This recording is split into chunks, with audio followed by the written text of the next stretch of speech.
Merci pour cette question très intéressante, parce que vous avez réduit les chiffres, donc on a l'habitude de parler au niveau ministériel, au niveau des régions, donc vous avez soulevé le plan local à travers les collectivités locales. Donc, je vais donner directement des exemples.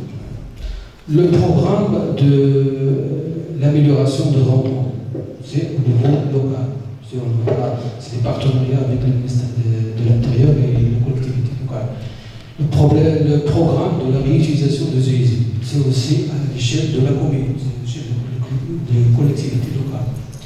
Les contrats de vente aussi, c'est dans les études de contrats de vente, on a fait des inventaires, on fait la localisation des parcelles. C'est un travail qui se fait à l'échelle de la collectivité locale. Donc, les campagnes de sensibilisation se font en partenariat avec les collectivités locales, les services syndromiques avec les collectivités locales. Donc, l'importance d'impliquer les collectivités locales est très primordiale dans la mise en œuvre de la stratégie nationale de l'eau. Merci. Merci encore une fois, M. Safi, pour votre réponse détaillée. Mesdames et messieurs, applaudissez pour M. Rachid Safi. Votre intervention a mis en évidence l'importance capitale de la gestion durable de l'eau, une question qui touche directement plusieurs secteurs, dont celui des mines. Et c'est dans cette dynamique que nous allons maintenant accueillir M. Yassine Tara, représentant du centre de formation GSTMI, qui va nous parler des transformations nécessaires dans les secteurs des mines pour adopter une approche circulaire. Monsieur Tara, la parole est à vous.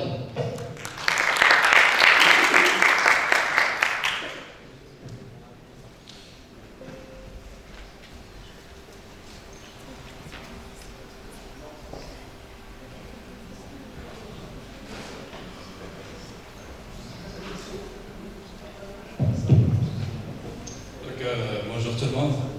C'est toujours un plaisir d'être auprès des étudiants, auprès des ingénieurs, auprès de cette belle école dont j'ai beaucoup entendu, dont j'ai beaucoup rêvé à un certain moment dans ma vie. Mais le destin a fait que je choisisse un autre parcours. Mais ça m'aurait été un grand plaisir de venir ici à cette école prestigieuse. Mais en tout cas, mon frère fait partie aussi des lauréats de cette belle école. Donc aujourd'hui, c'est un plaisir d'être avec vous. Il me ferait un plaisir de parler justement de notre expérience au sein de l'Université Mohamed VI Polytechnique quant aux questions de l'application des principes de l'économie circulaire au secteur minier. Ça tombe bien, aujourd'hui on est tous réunis autour du génie minéral. Donc je vais essayer de vous ramener un peu dans ce monde du minéral, du métal, des applications d'économie circulaire. Donc il y avait un titre qui a été proposé que j'aime beaucoup, vers une circularité sectorielle. C'est un peu plus gros, c'est à une échelle un peu plus large, repenser les modèles économiques dans les mines et la construction. C'était une proposition des membres du club, du JO Club, que je remercie d'ailleurs pour m'avoir invité, mais que j'ai beaucoup adoré parce que bon, ça représente un peu en fait ce qu'on développe au sein de l'université. Donc la présentation est structurée sur 5 axes. Le premier, je vais essayer de vous présenter notre institut, Geology and Sustainable Mining Institute de l'Université Mohamed VI Polytechnique. Ensuite, je vais parler des challenges de l'industrie minière actuelle et l'application des principes d'économie circulaire dans le secteur minier. Et je vais donner des exemples concrets, réels, de l'application des principes d'économie circulaire dans la mine. Et je vais conclure par la suite. Donc, l'Institut de géologie et de la mine durable, la Geology and Sustainable Mining, est divisé sous 3 axes principaux. Tout ce qui est géologie et géoexploration. Il y a tout ce qui est mineral processing, donc tout ce qui est traitement de minerais, tout ce qui est extraction minière, etc. Et puis il y a le troisième axe qui tourne autour de tout ce qui est sustainability, durabilité, économie circulaire, environnement minier. Mais il y a aussi un quatrième axe qui tourne autour de tout ce qui est paléontologie. Vous connaissez les phosphates, vous connaissez nos gisements de phosphates, qu'est-ce qu'ils contiennent en termes de fossiles. Donc là, on a justement cet axe qui tourne autour de tout ce qui est paléontologie. Donc moi, je je pilote actuellement cette axe, cette division de sustainability et environnement minier. Donc on a 4 axes principaux et je pense qu'ils font un peu le tour de tout ce qui est question de sustainability. On parle du rejet minier et de la circularité, c'est-à-dire l'économie circulaire, des modèles d'économie circulaire qui peuvent être développés en lien avec le rejet minier. Ensuite, il y a ce qui est gestion de l'eau, du ministère on a parlé beaucoup, mais il faut voir aussi l'industrie minière, qu'est-ce que ça consomme en eau, ça consomme vraiment des grosses quantités en eau. Puis après, il y a tout ce qui est évaluation des indicateurs de sustainability. Quand on parle de sustainability, c'est pas juste un mot qui est comme ça, genre un vert, quelque chose de beau, mais c'est quelque chose qu'on peut mesurer. Quand on dit qu'on a une action de sustainability, c'est quelque chose qu'on peut mesurer et donner une valeur à ça. Et ça, il y a des outils pour le faire et ça, on le fait. Et il y a cette question justement de tout ce qui est post-mining, c'est-à-dire quand on ouvre une mine, on exploite, mais après quand on finit avec l'extraction du métal ou du minéral, ben, qu'est-ce qu'on va faire avec le site qu'on a exploité? Comment est-ce qu'on va le fermer d'une façon à ce qu'il soit durable, qu'il soit bien contrôlé, qu'il ne pose aucun problème sur l'environnement? Donc nous, au sein de ce texte, ben, il y a ces 4 thématiques principales. Je ne vais pas rentrer dans le détail. Donc là, on est une équipe d'une trentaine de personnes, entre professeurs permanents, affiliés et équipes de recherche. On a plus de 18 doctorants au sein de notre équipe. Et là, justement, je remercie l'École Mohamedienne d'ingénieurs parce qu'ils nous fournissent vraiment des très bons profils pour mener des sujets de thèse qui sont très complexes et qui doivent prendre en considération plusieurs critères. Donc là, quand je regarde cette industrie minière est source de beaucoup de challenges, beaucoup de problèmes. Mais c'est pas juste l'industrie minière, c'est nous-mêmes qui sommes derrière tout ce mouvement, toute cette extraction de minéraux, parce qu'on veut tous avoir des téléphones, on veut tous avoir des PC, on veut tous avoir des voitures électriques, on veut tous avoir un environnement qui est vert, propre, etc. Mais tout ça, c'est pas gratuit. On le fait comment? On extrait beaucoup de matières, on extrait beaucoup de minéraux, beaucoup de métaux pour justement fabriquer toutes ces technologies-là qui consomment énormément de métaux et minéraux. Donc, on veut avoir quelque chose de propre, mais on ne veut rien savoir sur la mine. C'est comme si la mine il a ses problèmes à elle, mais on oublie que c'est nous-mêmes qui sommes derrière cette consommation de métaux et minéraux. Et maintenant, avec tout ce qui est transition énergétique, aller vers tout ce qui est propre, aller vers tout ce qui est vert, etc. Ben ça, qu'est-ce que ça fait? Ça fait qu'on va exploiter plus, on va extraire plus de métaux, on va extraire plus de minéraux, etc. Et pour les utiliser dans les différentes technologies. Il y a certains métaux où la demande va être multipliée x 4, il y en a d'autres qui vont être multipliées x 10, etc. etc. Et qu'est-ce qui se passe avec toute cette exploitation? Quand on prend la chaîne de valeur d'une mine, en général, on a le gisement, on a cette procédure d'extraction, on a le traitement pour concentrer le minéral ou le métal, et ensuite, le minéral. Puis après, on passe à tout ce qui est le processus de pyrométallurgie. C'est là où on arrive à produire le métal en question. Si on parle or, par exemple, il va falloir aller dans le gisement et pour le faire extraire, il faut passer par toutes ces étapes. Mais quand on passe par toutes ces étapes, qu'est-ce qu'on fait? On génère beaucoup de rejets. Qui sont sous forme de stérile au niveau de l'extraction, qui sont sous forme de bout de lavage, par exemple, si on prend l'exemple de OCP, par exemple, ou ce qu'on appelle les résidus de traitement. Donc ça, qu'est-ce qu'on fait? On prend le minerai, on les concasse, on le broie, on mélange avec de l'eau, on procède avec des opérations de flottation, séparation physique, gravimétrie, etc. Vous en connaissez. Mais qu'est-ce que ça fait tout ça? On récupère le minéral, mais la question qu'il faut se poser, qu'est-ce que je fais avec le reste? Il y a tout un rejet qui vient avec. Qu'est-ce que je fais avec? Où est-ce que je le stocke? Comment est-ce qu'il est stocké? Est-ce que ça va poser un problème sur l'environnement ou non? Etc. Donc, toutes ces questions, il va falloir les considérer. Et ensuite, au bout de la chaîne, on a tout ce qui est pyrométallurgique. C'est là qu'on génère ce qu'on appelle les scories, les slags, etc. Et tout ça, c'est des grosses quantités de rejets qu'on génère. Donc, si on regarde tous les métaux qu'on extrait actuellement, ce que vous voyez là, c'est des quantités de rejets qui sont générés par métal. Croyez-moi, on parle de milliards de tonnes par an, par année. Tu vois, on prend seulement le cas du Maroc, alors on est presque à 600, 700 millions de tonnes de rejets qu'on génère chaque année. Et qu'est-ce qu'on fait avec tout ça? On jette et on stocke. Des fois on fait bien, des fois on ne fait pas bien. Ça dépend d'ici.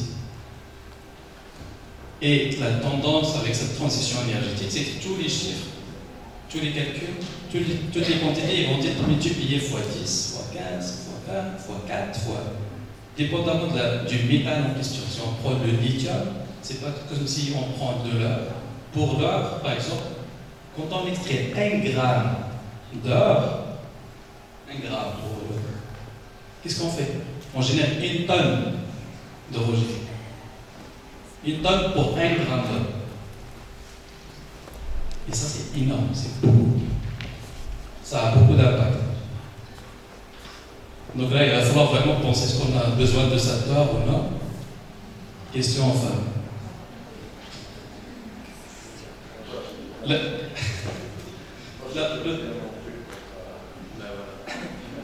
Ça va être ici, c'est pas beaucoup.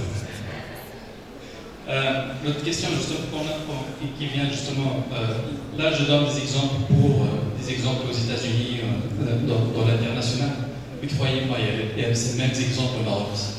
On a ce genre de problème de drainage minier acide. On a des spécialistes aujourd'hui de drainage minier acide qui sont avec nous.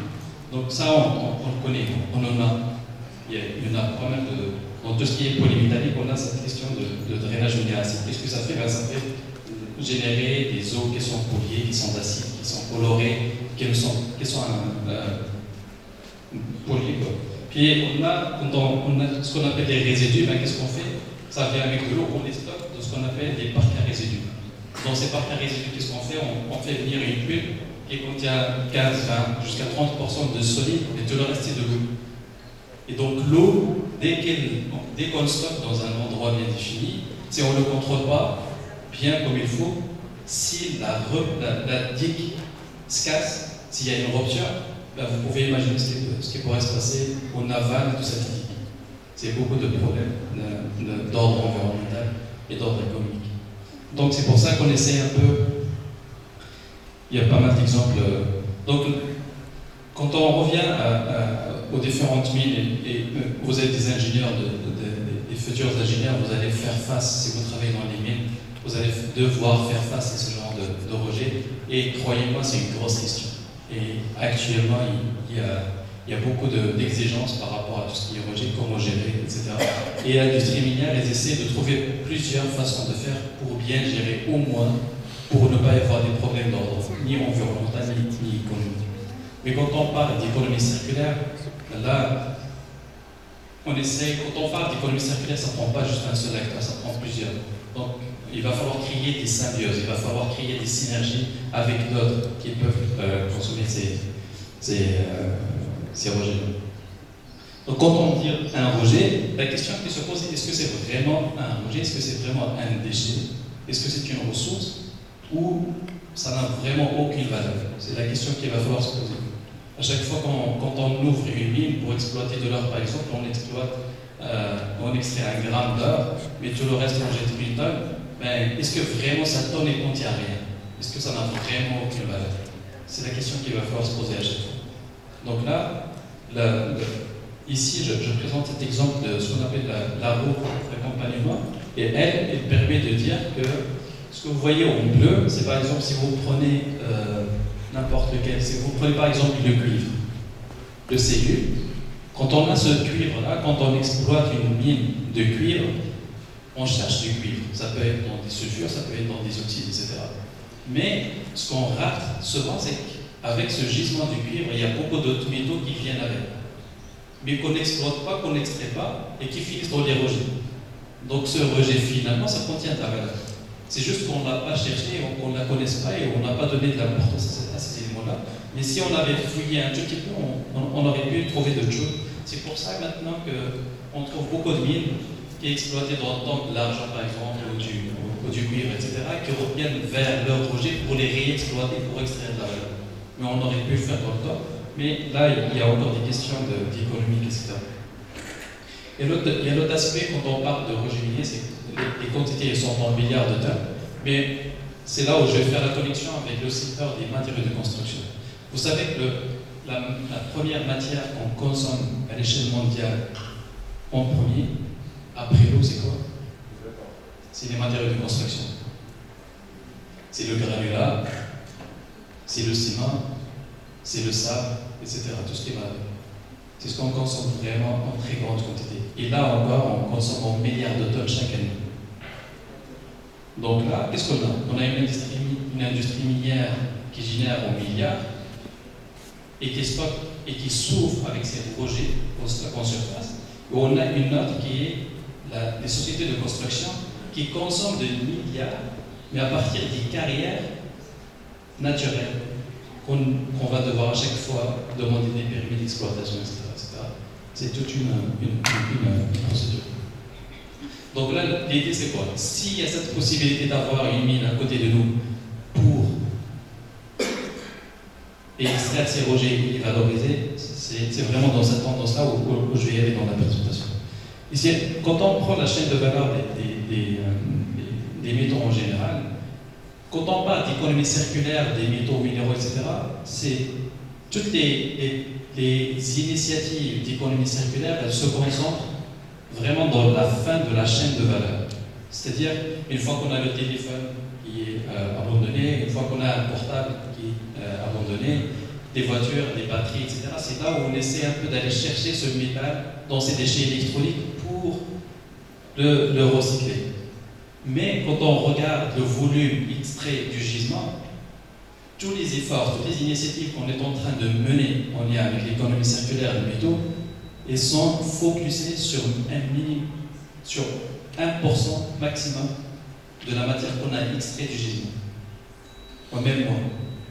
Donc on a 90% de la matière qu'on extrait et qu'on jette, mais il n'y a pas d'effort là-dessus. Il n'y a pas d'effort d'économie circulaire. Et c'est là où j'essaie un peu de réorienter un peu la vision pour aller justement en amont pour ces stériles, ces résidus de concentrateurs, etc. Essayer de créer justement cette symbiose, cette synergie entre le monde de la mine et le monde de la construction pour créer de la valeur. C'est vraiment là où je vais aller. Donc, quand on prend le monde de la construction, ce qu'on consomme le plus, c'est le béton. Le béton, c'est quoi? C'est un mélange de granulats, ciment, eau, sable, etc. Et tout ça, il y a des exigences. Pour les granulats, il y a des exigences pour les ciments, il y a des exigences pour l'eau, etc., etc. Et dans tout ça, il y a beaucoup de potentiel pour extraire. Par exemple, si on prend l'Hydrega, allez dans n'importe quelle mine, vous allez trouver qu'ils ont ce qu'on appelle des stériles, c'est-à-dire tout ce qui est refus du crible, etc., et qu'on stocke. Et on ne valorise pas, on jette. Et ça pose même des fois des problèmes. Les mêmes granulats, on peut juste les traiter, les concasser, on met dans les exigences de la construction et on peut les valoriser. On a aussi le secteur du ciment. Quand on parle de ciment, on a principalement le calcaire et le autre, argile, etc. Il y a 10 000 qui génèrent beaucoup de calcaire. Et les stocks. Je pense que ça n'a aucune valeur. Non, ça a une grosse valeur. Et la même chose pour les autres. On a le sable, on a les argiles, on a tout ce qui est autre matière. Si on prend par exemple tout ce qui est briques rouges, poterie en général, c'est des argiles. Ben, il y a des mines qui génèrent des argiles. Ils génèrent des argiles et ils jettent. Ils ne les valorisent pas. Donc là, je vais rentrer dans des études de cas. Je vais commencer par cet exemple de l'industrie de phosphate, l'extraction de phosphate. Vous connaissez tous sur CP. Quand on prend la chaîne de valeur de phosphate, on a plusieurs étapes. On a l'extraction, on a les opérations de concentration, de pré-concentration par concassage, créplage, on a les usines de lavage, on a tout ce qui est transformation de la roche phosphatée en acide phosphorique, et on a par la suite les engrais. Dans toute cette chaîne de valeur, on a beaucoup de rejets. Vous pouvez voir un peu les différents flux en rouge. Tout ça, c'est des flux de rejets qu'on génère actuellement. Le plus gros de ces rejets, ça se trouve au niveau de ce qu'on appelle les cavaliers, dans la première étape d'extraction. Le résultat de ce qu'on appelle la drag line. Je pense que vous l'avez déjà vu. Mais si vous ne l'avez pas déjà vu, il faut vraiment y aller pour découvrir un peu cette industrie. Donc tout ça, qu'est-ce qu'on fait avec? Donc on a un gisement, et dans tout ce gisement, c'est pas comme de l'or pour 1 gramme Là, on génère une tonne. Dans le cas de phosphate, on génère à peu près, pour chaque tonne de phosphate, on génère 3 tonnes jusqu'à 4 tonnes de rejet. C'est pas pire, c'est pas comme l'or. Mais le phosphate, on a tous besoin du phosphate. On en consomme beaucoup. Toutes les plantes, on a besoin. Donc là maintenant, avec l'université, avec OCP, il y avait des actions justement d'économie circulaire. On a voulu voir comment est-ce qu'on peut faire avec toutes ces grandes quantités de rejets qu'on génère annuellement, comment est-ce qu'on peut les valoriser. Donc là, on a 2 cas de figure. On a déjà tout ce qui est déjà généré dans le temps. Vous connaissez OCP, ça a commencé depuis les années 1920, 1930, dépendamment d'ici. Mais ce que vous voyez là, c'est l'extraction à gauche et celle du centre, c'est ce qu'on appelle les résidus de concentrateurs ou les bouts de lavage. Vous pouvez voir l'évolution de l'empreinte de cette activité avec le temps. C'est énorme comme matière. Donc là, si on y va avec un ratio de 3 tonnes seulement par tonne de phosphate, 3 tonnes de rejet par tonne de phosphate, actuellement au Maroc, on a produit 50 millions de tonnes de phosphate. Fois 3, ça fait 150 millions de tonnes. Fois 100 ans, c'est énorme. Donc là, la question, est-ce qu'on est mieux pour valoriser ces rejets? Est-ce qu'on est mieux d'aller vers tout ce qui est déjà généré, tout ce qui est déjà stocké? Ou là, on est mieux d'aller en amont et changer la façon de production actuelle pour sortir justement des matériaux, des produits de haute valeur ajoutée? C'est-à-dire, est-ce qu'on va mener des actions en aval, là où il y a le rejet stocké, ou là où on va entamer des actions en amont, là où on n'a pas encore généré? Donc, c'est-à-dire que là, on peut prendre chaque matière et la stocker séparément, sélectivement pour la valoriser, parce qu'on Dieu a fait en sorte que ces matières sont naturellement concentrées dans des couches.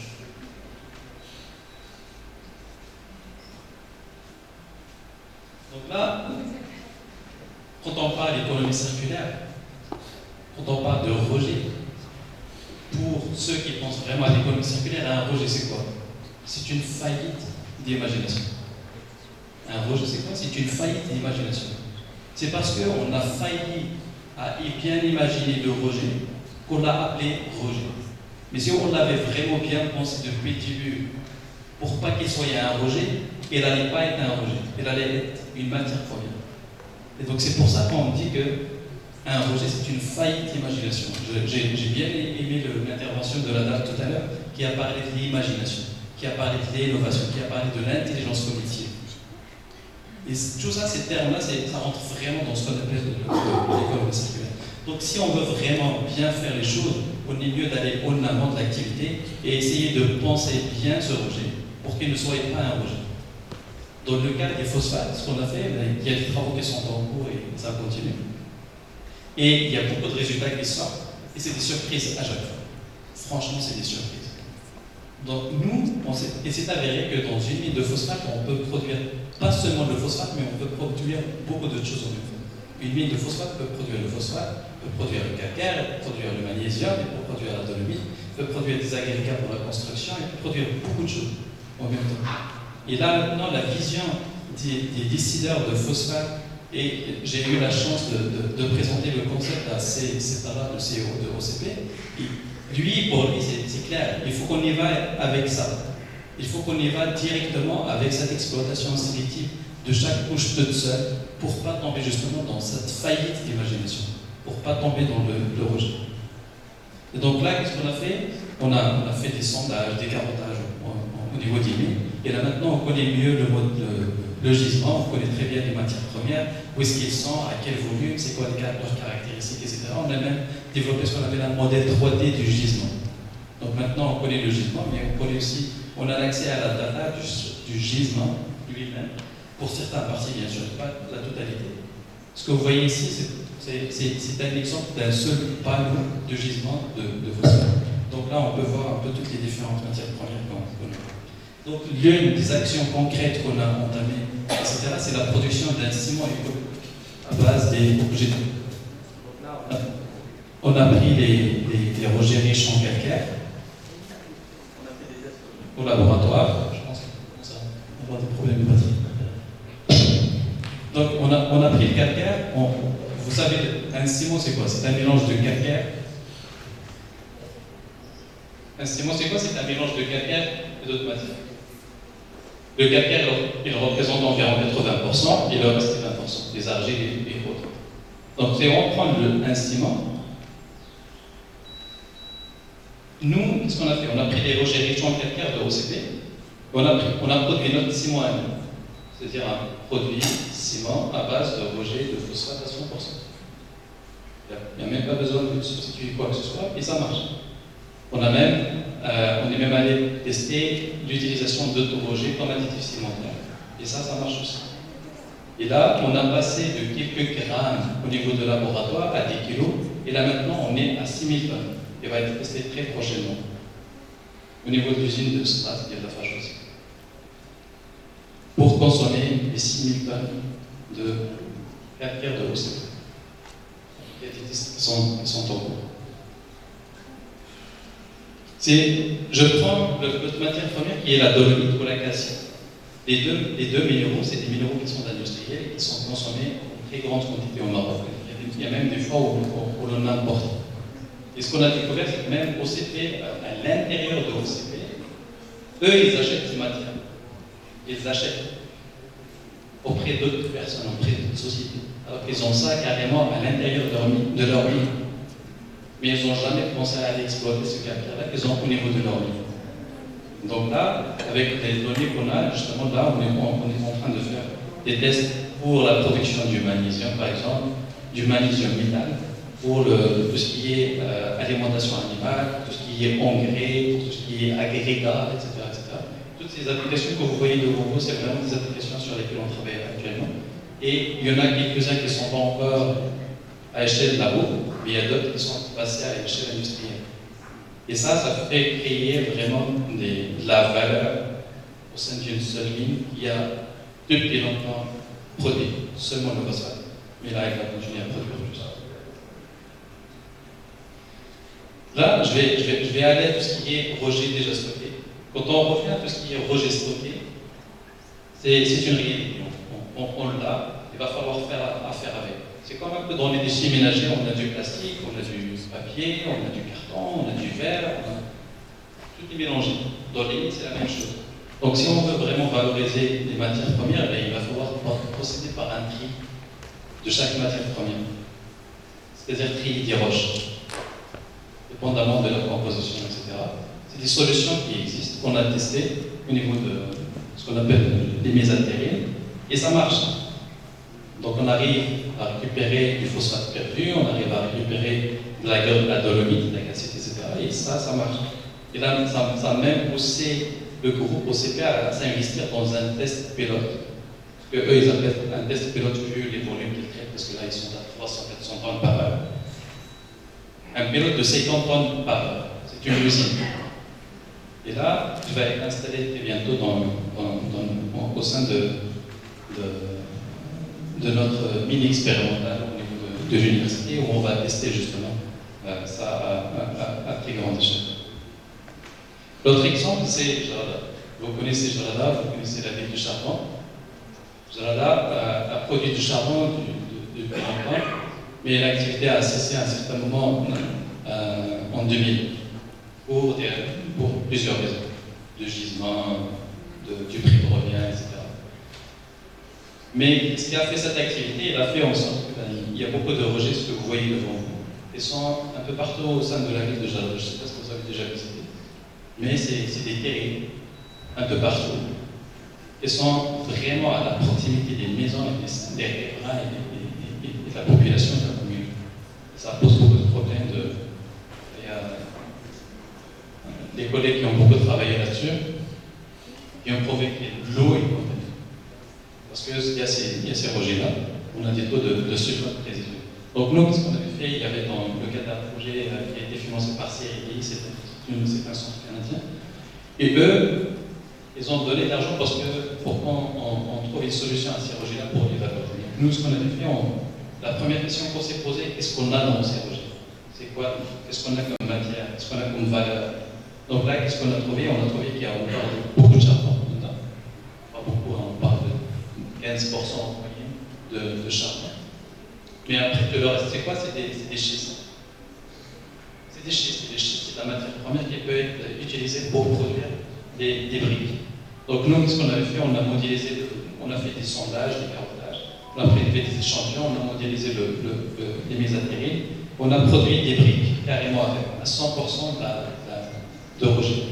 Mais c'est des briques rouges réelles qui se comportent vraiment très très bien et qui ne posent aucun problème sur l'environnement et qui peut créer une valeur ajoutée à cette région qui est sinistrée de Jarada où depuis qu'on a arrêté l'activité d'extraction de charbon, on a arrêté Jarada en quelque sorte. Donc là, nous, c'est ce qu'on avait fait, justement, on a produit des briques, mais aussi il y a du charbon qu'on peut récupérer pour alimenter justement la centrale à charbon qui est juste à côté. Donc, en gros, il y a beaucoup d'initiatives d'économie circulaire, mais il y a beaucoup de challenges aussi par rapport à ça. Il y a des contraintes techniques, économiques, culturelles et aussi réglementaires. Des fois, on ne peut pas exploiter des mésatérines, on ne peut pas exploiter des rejets parce qu'il n'y a pas une loi qui règle ça avant, mais là maintenant il y a justement cette loi 3313 qui permet justement d'aller de l'avant avec l'exploitation de tout ce qui est mésatérine, etc. Mais ça prend vraiment de l'intelligence collective, ça prend de l'innovation collective, ça prend de l'imagination pour avancer dans ces solutions. Ça ne prend pas un seul industriel pour créer cette symbiose, ça prend l'intelligence collective de plusieurs industries, de plusieurs entreprises en même temps pour sortir avec de la valeur ajoutée. Et voilà, ça je vous remercie.